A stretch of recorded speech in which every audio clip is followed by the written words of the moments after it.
Welcome to Voice of CA Pakistan. This is the first program of the series. Your institute, on the basis of idea conceived by the President, Mr. Farrukh Rahman, has taken this initiative to raise the voice of its members in respect of different areas like accounting, economics, taxation, and whatever else comes under our domain. I am Mohammad Awais, the Chairman Fiscal Laws Committee of the Institute of Chartered Accountants of Pakistan, and today we will be discussing the importance of documentation of economy.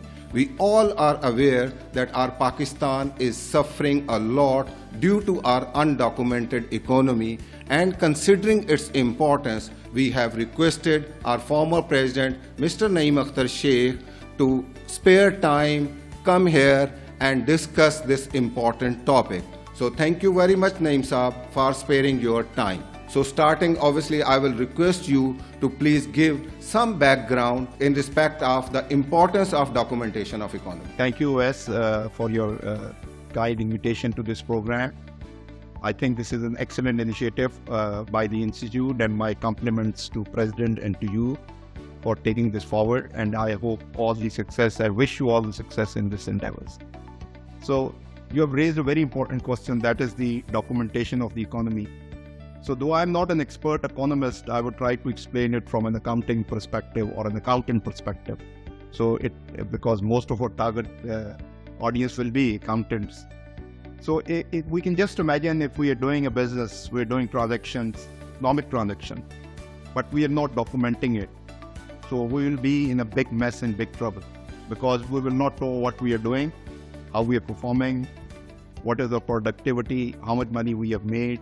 We cannot plan things, we cannot take right decisions, we cannot have controls in our businesses, so we cannot mitigate risk. So अगर इसी चीज़ को हम अंदाज करें मुल्क के level के ऊपर, so when the economy is not documented, then it creates lots of problems.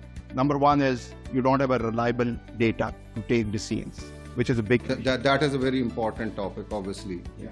Number two is if you cannot take timely decisions, so then you cannot efficiently manage the sources of a country. Rather, you can hit big losses due to wrong decisions taken at a wrong time. Number two, all the fiscal laws are to be based on this documentation of economy. Like big area is taxation. You cannot raise right taxes or collect right taxes if you don't have correct data available with you. So I think this documentation now in the modern days is a lifeline of any economy.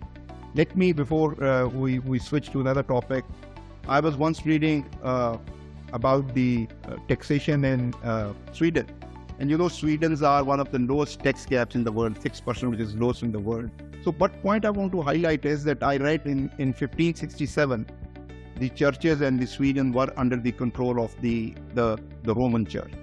So what the king did was he removed that control and brought the church under the control of the state, of the Swedish state, the Swedish state. And then he said he introduced a register at all the churches in the Sweden. And he told the clergymen that everybody comes to visit you, you must maintain a register. And what was the register? That register used to give the total documentation of the economy of that municipality or region where that church used to be. And this is how early they started documenting that economy. So they added data of everybody which used to live in the community, what is the sources of income, what the people do, and then the clergyman has to report that to the state for collection of taxes, because at that point of time it was land revenue tax. So that tells us that now the journey started about 400-500 years back. So that is the importance of the documentation of an economy. So if we want to grow and if we want to move forward, this is something we have been trying for the last 20-30 years, but we have failed to do. And it is being reflected on different facets of our economy. Naeem Saab, if you see that the size of undocumented economy of Pakistan looks like it is greater than the documented economy.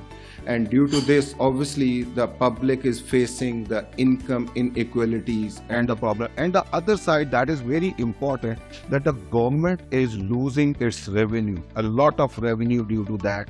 and we are now going towards IMF and other programs for government is raising.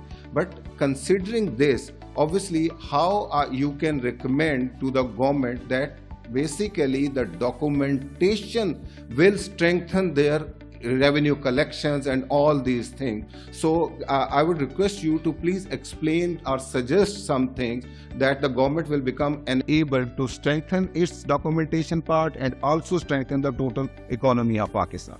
In 2007, Union passed Millennium Development Goals, 17 Millennium Development Goals, okay, which they had, world globe has to achieve by year 2030. And I was reading a statement by Malala Yousafzai which said that the crux of these 17 goals is education, education and education. So but once I read it, so I was very impressed by it, because I think what you're talking about, if I go to the core of documentation of economy in Pakistan, education becomes an issue. Because unless and until we have a large population which can read and write, the documentation of economy is going to be a dream. We won't be, because you have to go for an inclusiveness of the people in that documentation process. So I think 𝐁𝐶𝐤𝐴 which needs to be focused also while we're talking about all the other changes that we can bring into documentation economy. But that is one area that I would like to highlight, education. Yeah, this is very important, that because you are highlighting one segment that maybe the documentation is lacking due to not having a proper education of the people or the businesses or the community.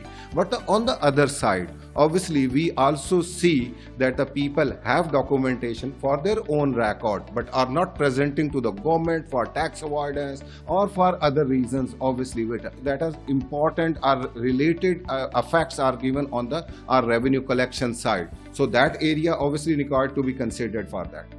Agreed. You're right, because if we further dissect what I just said and what the question you raised, you are saying, okay, you accept that there are two types of, there are controllable and uncontrollable things basically. So education of masses, 30-40% are illiterate, that we cannot control and we have to work on that. But on the other side, the rest of the 60% actually are the people who have the 95% of the wealth. Yes. So what you're trying to say is that if we focus on, though we understand that we have to bring everybody in, but still we have not done much if we talk about that 95% of the wealth of the nation. Those people who do those economic transactions have not been documented to reap the benefit of documentation economy. I agree. Yeah, thank you, Naeem Sahab. Obviously, this revenue mobilization and things we will discuss in the second episode. But here, if we focus on the technology side, that because it's a technological era, and we can definitely get advantage of documentation by way of technology. So, how you suggest? Particularly in the payment, we are stuck in the cash economy. Our people are doing the cash transaction. So how we can move towards the digitization of our payments, or using the technology for documenting the economic area or the segments.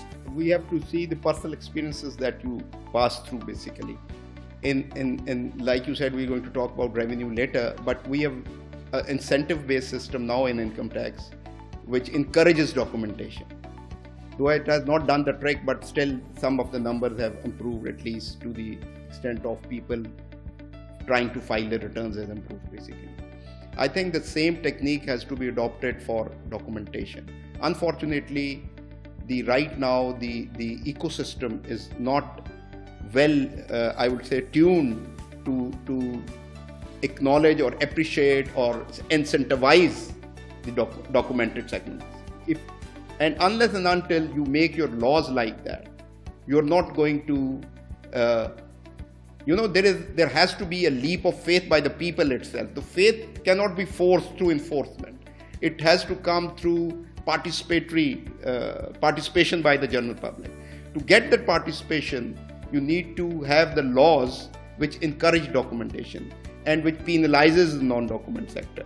We have done it to a certain extent, but I think still there is a lot of work to be done. Let me share an anecdote, very small. I went to Iran, and in Iran, when I was on the streets trying to convert my currency into local Iranian currency, they used to quote me two rates, bank rate and cash rate. And I was surprised that the bank rate was better than the cash rate. Why? There is the penalization within the system when you go and deposit the cash into the banks. So, that I was surprised that they have, in Pakistan, sir, it's vice versa. If you give cash, they give you better rate. If you say, I'm going to pay through bank, they will say, oh, no. So we have to look into these areas and see where our laws are anti-document. So basically your focus is towards the incentives to be provided by the government for making the banking transaction or making the complete documented way of the transaction. So incentive should be given there on. So moving on the next thing, and that is also very important at this era that we are facing from the foreign exchange reserve pressures of the State Bank of Pakistan, whereas on the other side our youth is quite involved for export activities or providing services outside Pakistan, but those remittances are not covering under the proper documented sector. So how the things can be improved on that part? Same issue then comes in again. You see, you cannot thrive unless you have a very open economy, which does not place restrictions or create hardship for the citizen. If you're talking about IT exports, so in IT, the person has the ability to retain its receipt outside Pakistan. Nobody can stop him basically, or bring it to Pakistan. This is his choice. But I can tell you that 100% or large majority would like to bring money into the Pakistan, but they won't do it if it hurts their business interest. Like I was talking to a gaming software business people. They say whatever we earn, we have to spend 90% again on advertisement. So if we bring money into Pakistan and cash it in rupee, we cannot take it out and spend it again. Or if we want to take it out, the government creates problems basically. So just imagine I'm a software guy who's in the gaming business. So if I cannot do my business by the local foreign currency regulations, how I'm going to be incentivized to bring the money in Pakistan? And recently, they have done intervention. They have allowed to retain 50% of the dollars in your dollar account and use it whenever you want. So I was looking at the figure for March 2024. In the March 2024, we have a record software export of $300 million plus, which is remarkable. So that shows that if we open up things, if we give people more free will to do whatever they want to do with their money, they respond to it very positively. So the major problem is not to bringing the money in, rather the problem comes that whenever they need the money for spending outside Pakistan, they are unable to remit back that money. So government has to focus on that issue so that, and because I think I have heard that in the Special Technology Zone Act, the people have been liberty to retain all the foreign exchange in their accounts, and then they can repatriate that money for using abroad for the purpose of the business. Obviously this facility, but this is a very limited facility for a limited user, and this is required to be expanded for all segments who are dealing with the export related, particularly on service sector, I can say. True, Awais, but I've talked to one of my clients. He said that though they have allowed to retain 50% in dollar accounts, but when we tell the bank to remit it out, they ask all sort of questions and all queries and delay the process. So I think we have to open up and get rid of this bureaucratic hurdle. Money will come to Pakistan. Why? Pakistan has the best fiscal structure as far as software export is concerned. It cannot be compared even with Dubai, because Dubai has now 9% corporate tax. So we do tax planning. We know they love to bring the money into Pakistan, but we have to open up and give them a free hand to keep the dollars the way they want. Then you look at the magic it will do. Naeem Sahab, this is also very important at this point of time, that the government is recording all the transaction on cash basis, whereas the government is expecting that the other businesses are recording or adopting the accrual basis, and whether we are able to give the true picture of the government sizes, government numbers by taking this all things in the cash economy. We as Institute have been propagating it for a very long time now, that the government should shift to the accrual accounting, and now even some of the African nations have started to shift towards the accrual accounting. And you see, when we talk about documentation of economy, and we talk about accountability, and we talk about right decision making, You know, you and me as an accountant know that cannot be done unless we have an accrual accounting. So the government right now presents a budget in the parliament, and we don't know then what happens with that budget.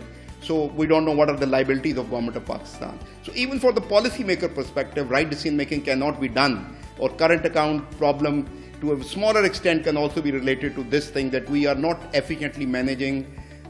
Even fiscal losses or fiscal deficit is also related to that we are not managing our accounts properly. We don't know what is the state of affairs of the government of Pakistan, what is the balance sheet of government of Pakistan. So these things are very important, and we regret that government of Pakistan is, despite we have been holding a conference each year in Islamabad towards public accounting and public finance, but government has not. I wish this new government now will take an initiative and move towards the accrual accounting, which is, I think, a dire need for this country. Obviously, this is very important because on the one side, the government only provides the number of the loans taken during a year or up to the accumulated period, but what the spending size is, what the expenditures are, obviously that should be accounted for on accrual basis and not only on cash basis system. And we cannot review the performance also at the same time, because they have budgeted something, but have they achieved something or not?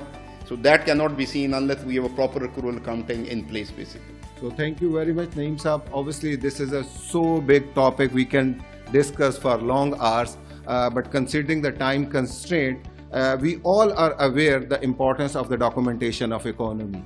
And obviously, there is no solution other than that the government has to take a strong action, particularly putting all the resources for documenting all the segment of the society, providing all the due support to the businesses, and also particularly the focus given by the Mr. Naeem Saab, that is the exporters should be facilitated for remitting their funds outside Pakistan for their business use. Obviously, by taking all these decisions, government can improve this segment, and surely resultantly the people can be benefited and the government can also get a due advantage by way of increasing the tax revenue, by increasing the foreign currency reserve. So all these benefits will flow therein. So considering all this, so we being an Institute of Chartered Accountants are always available for providing the due support. So thank you very much, Naeem Saab. Thank you all of you.